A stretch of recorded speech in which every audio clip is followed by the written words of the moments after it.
හිතන්න ඔයා වාහනේ පදවන අතරතුර හදිස්සියෙම ඇක්සලරේටරේ හිර වුණා කියලා. කකුල ගත්තත් වාහනේ නවතින්නේ නෑ. වේගය දිගටම වැඩි වෙනවා. ඔයා මොකද කරන්නේ? ගොඩක් අය මේ වෙලාවට කලබල වෙලා කරන වැරදි නිසා ලොකු අනතුරු වෙනවා. අද අපි බලමු මෙවැනි වෙලාවක බුද්ධිමත්ව ක්‍රියා කරන්නේ කොහොමද කියලා. පියවර නම්බර 1. කලබල වෙන්න එපා. ගැඹුරු හුස්මක් කරන් පාර දිහා හොඳට බලන්න. පියවර නම්බර 2. වහාම එන්ජින් බලයේ රෝදවලින් අයින් කරන්න. ඔටෝ වාහනයක් නම් ගියර් ලීවරේ කෙලින්ම නියුට්‍රල් එකට දාන්න.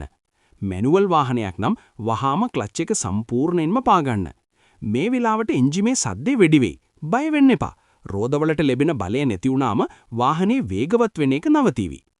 පියවර නම්බර 3. තිරිංග තද කරන්න. බ්‍රේක් එක එකපාරට පාගන්නේ නැතුව ක්‍රමයෙන් සහ ස්ථාවරව තද කරන්න. කඩ පාගන්න එපා. එච්චර වෙලාවක් නැති නිසා. පියවර නම්බර 4. වාහනේ පාලනය කරමින් පාරේ අයිනකට ගන්න.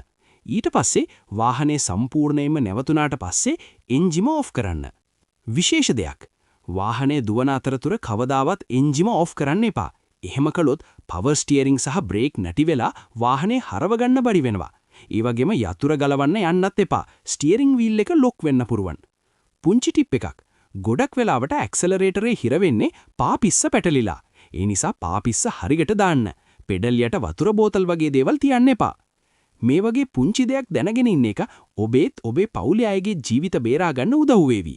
මේ වීඩියෝ එක තවත් කෙනෙකුට බලන්න ෂෙයා කරන්න. ආරක්ෂිතව රියපදවන්න.